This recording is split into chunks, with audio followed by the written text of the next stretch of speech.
বিদ্যুতের লাইন কেটে দেওয়া নিয়ে তীব্র উত্তেজনা গোঘাটের বালি গ্রাম পঞ্চায়েতের রাধা বল্লভপুরে। জানা গেছে ওই এলাকায় বিদ্যুতের লাইন নিয়ে যাওয়াকে কেন্দ্র করে দীর্ঘদিনের সমস্যা ছিল।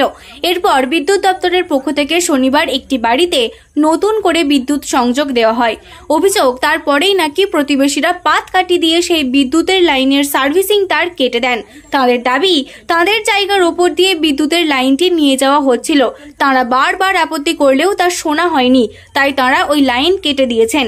যদিও অন্যদের দাবি, ব্যক্তিগত জায়গার ওপর দিয়ে লাইন নিয়ে যাওয়া হয়নি, রাস্তার ওপর দিয়ে লাইন নিয়ে যাওয়া হচ্ছিল।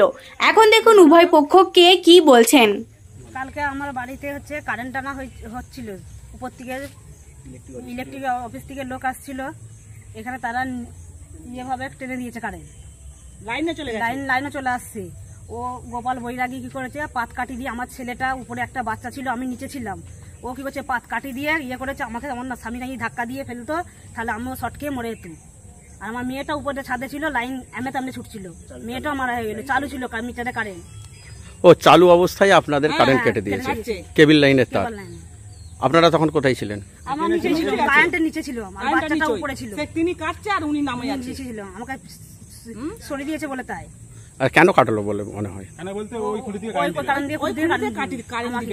এক বছর আজকে এরকম করে মিথ্যে মামলা দিয়ে রয়েছে। সেটা তো আমরা জানি না, আমরা নতুন ঘর করেছি, আমাদের কারেন্ট দিতে হবে, সেটা আমরা উপর থেকে, আমরা গরমে থাকতে পারছি না, দরখাস্ত নিয়ে এসেছি কারেন্টটা দিয়ে, সেই জন্য উপর থেকে কারেন্ট আনতে আসছিল, কিন্তু এই হিসাবে ওরা কেটে দিয়েছে, জোর জবরদস্তি কেটে দিয়েছে, জোর জবরদস্তি করে কাটলো, জোর জবরদস্তি করে। আরো দুজন লাইন আছে, কারেন্ট কেটেছে, এবার গোলা কাটবো, লাইন তো আছে, গোলা কাটবো বলছে, এবার গোলা কাটবো, পাত কাটি দিয়ে গোলা কাটবো, কারেন্ট কেটেছি।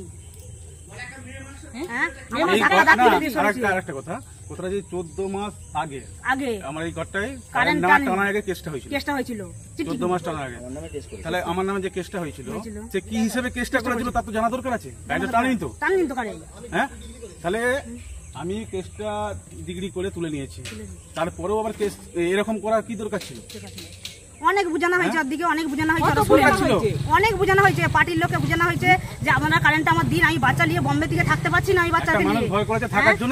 এখন তাপমাত্রা কত বলুন, এখন গরমে ও এসি ঘরে রয়েছে, আজকে এসি ঘরে রয়েছে, আমি বাচ্চা নিয়ে ছোট নিয়ে করছি, জায়গাটা কি আছে, থাকবে কি করে আমার মেয়েটা? আমি বাইরে থেকে বাচ্চা শরীর খারাপ সেখানে পড়ে রয়েছে, তার আজকে লোক পড়ে গেছে, বাইরে থেকে ব্যবস্থাটা আমাদেরকে করে দিতে হবে, আমার লাইনটা করে দিতে হবে। সেরপ কথা, এই জায়গাটা কোন জায়গা? এটা আমার মৌজা পড়ছে উদয়রাজপুর, আমার পরে হচ্ছে রাধা বল্লভপুর। আপনার নামটা কি? নন্দিতা দে। আপনার নাম? আমার নাম শ্যামলী কর। আপনাদের বাড়ি? আমার বাড়ি, স্বামী স্ত্রীর বাড়ি। আপনি কে হন? আমি মা হয়, আমার মেয়ে জামাই, আমার লাদনিটা, আমার মেয়েটা শেষ হয়ে যেত। ও সাহস কি? আমি বলছি লাইন চালা কারণে কাটবে কেন?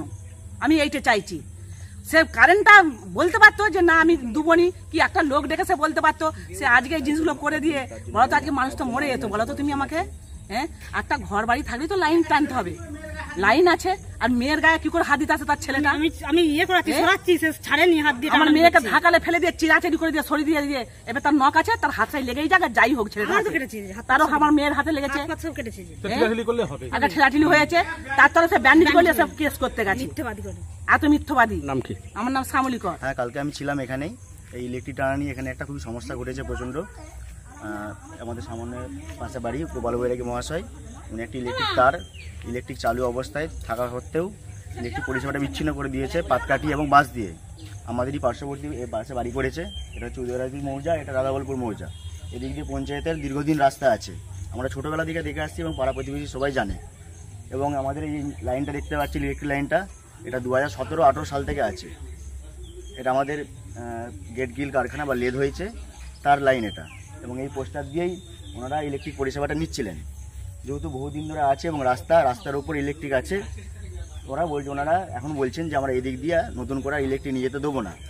আমাদের এই পার্শ্ববর্তী পাশাপাশি বাড়ি করেছে শিবপ্রসাদ ভূঁইয়া, ওনাকে বলেছে, উনি ইলেকট্রিক টানছিলেন, ওনার নামে কেস করেছিলেন। তারা যথারীতি কোনো ঝামেলা না করে কেস তুলে নিয়েছেন। হ্যাঁ, ওনাদের সাথে কোনো ঝামেলা করেননি। এই নোটু দিয়ে কালকে ইলেকট্রিক টানছিলেন, ইলেকট্রিক টানা নিয়ে একটি গন্ডগোল হয় এবং ইলেকট্রিকের তারটা ইলেকট্রিক থাকা সত্ত্বেও পাটকাঠি ও ধারালো অস্ত্র দিয়ে ইলেকট্রিক পরিষেবাটা বিচ্ছিন্ন করে দেয়। আপনি তখন দেখেছেন? হ্যাঁ, আমি উপস্থিত ছিলাম এখানে, এবং যাহার একটা ফুটেজ আমাদের কাছে আছে, ভিডিও আছে, এবং প্রত্যেকেই দেখেছে, প্রত্যেক পাড়াবাসী সবাই ছিল, পাড়ার লোকে ছিল, সবাই দেখেছে। এমনভাবে কাল ঘটনাটা ঘটেছে যাতে পাশাপাশি সবার অনেকটা দুর্ঘটনা ক্ষতিগ্রস্ত হতে পারতো এবং নিজেরও ক্ষতিগ্রস্ত কিছু একটা হতো। আপনি এখানেরই বাসিন্দা? বাড়ির পাশে, পাশেই বাড়ি। হ্যাঁ। আপনার নাম? সমরজিৎ মাঝি। এই জায়গাটা কোন জায়গা? রাধাবল্লভপুর। হ্যাঁ, সার্ভিস সেন্টারটা কেটেছি। আপনারাই কেটেছেন? কেন কাটালেন? জোর করে আপত্তি মানে করলাম, অফিসের লোক যে এসেছিল আপত্তি করলাম না শোনাতে, তার জন্যই বাধ্য হয়ে কেটেছি। আপনারা কি অফিসকে আপত্তি করেছিলেন? হ্যাঁ, অফিস করতে করেছি। 25/6/24 আমি অবজেকশন দিয়ে আসছি। অফিস থেকে ইনকোয়ারি করতে এসেছিল, অফিস থেকে ইনকোয়ারি করতে এসেছে তখন 10:30 বাজছে, 10:30 পৌনে 11টা বাজছে। সে এসে দেখে স্কেচ করে নিয়ে গেল।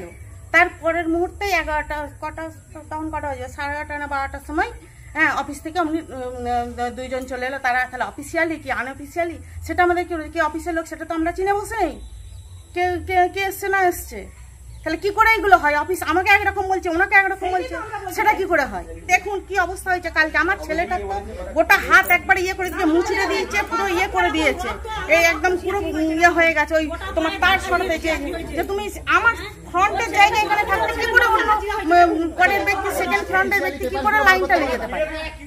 জাহ্নবী বাইরে ইলেকট্রিক পোল ধরুন আগে সেখানেতে ছিল, তারপরেতে নিয়ে গেছে আর ভুঁইয়ারা নিয়ে গেছে বা আনন্দ শাসন নিয়ে গেছে। হ্যাঁ, ওই পোলটা হয়েছিল অনেকদিন আগে। আচ্ছা, আপনারা যখন ইলেকট্রিক পোলটা যখন হয়েছিল আপনাদের তখন তো এই জায়গাটা ছিল? ইলেকট্রিক পোলটা তখন না, সেই পোলটা যখন তারপরে ক্রয় করেছেন। তারপরে মানে এখন আপনারা এই জন্যই আপনাদের জায়গার জন্যই এই জন্য নিজাতে দিচ্ছেন, এটাই আপনাদের দাবি? মাঝখান করছে, আমাদের মাঝখান দিয়ে নিয়ে গেছে বলেই আপত্তি। কেন ওনারা ধার দিয়ে তাহলে লাইন একটা সবাই মিলে বসে, সব উভয় পক্ষকে বসে যে হ্যাঁ লাইনটা কোথা দিয়ে ঘুরলে আমারও তখন যেমন আমি যেমন দিয়েছিলাম সুদর্শন মাঝিকে নিয়ে যেতে, যখন বলেছিল পার্টি সব গ্রাম কমিটি বসে যে হ্যাঁ লাইন সবাইকে দিতে হবে, তখন তো আমি দিয়েছিলাম যে আমার ধার, এবং এখানটা ছিল দিব্যেন্দু পালের জামাইবাবু বেলারানী সাহের জায়গা। তখন দুটো ইয়ের মাঝখান দিয়ে ওই কেবল লেদে নিয়ে যাবে বলে নিয়ে গেছে। কিন্তু তাই বলে এই নয় যে সমস্ত তারপর থেকে যত জায়গা বিক্রি করবে, বাড়ি করবে, সমস্ত তার এইটার উপর দিয়ে নিয়ে যাবে, এটার কোনো কি নিয়ম আছে? সার্ভিসিং তার এইটা দিয়ে ঘুরিয়ে নিয়ে যাওয়া হয়েছে ওইদিকে লেদেতে। লেদটা কোথায় আর তারটা কোথায়? লেদটা কিসের? লেদটা কিসের? লেদটা ওদের গ্রিল। লেদটা কোথায় দেখবেন চলুন, আর তারটা কোথা দিয়ে ঘুরিয়ে কিভাবে নিয়ে গেছে দেখুন। তখন তো আমাদের মনে অত ইয়ে নাই যে এই কারণেও নিয়ে যাচ্ছে যে ওইদিকে জায়গাগুলো বিক্রি করবে, সব এই দিক দিয়ে আমি তাহলে তার লাইন দেবো বলে ইয়ে করছি। তাহলে যে ব্যক্তি জায়গায় কিনেছিল তখন কিন্তু একবারে জিজ্ঞাসা করেনি যে আমাকে বলছে এই দিক দিয়ে লাইনটা নিয়ে যেতে, তোমরা কি নিয়ে যেতে দেবে? যে এখানটা যেহেতু আমাদের এখন জায়গা, তখন তো একবারে জিজ্ঞাসা করেনি। তবুও কিন্তু বলেছিল যে ইলেকট্রিক কিন্তু আমি আমার জায়গার উপর দিয়ে দেবো না, ওর বাবাকে বলেছিল। কিন্তু নিউনুর সোফা সেন্টার, এখানে সমস্ত রকম সোফা পাইকারি ও রিটেলে বিক্রয় করা হয়। সমস্ত সোফা নিজস্ব কারখানায় তৈরি করা হয়। প্রোপাইটার হানিফ হোসেন খাঁ ও রুহুল হোসেন খাঁ, বড়ডোঙ্গল হাটতলা সিনেমা হলের সন্নিকটে, হুগলি। যোগাযোগ 7797170093 এবং 9382003105।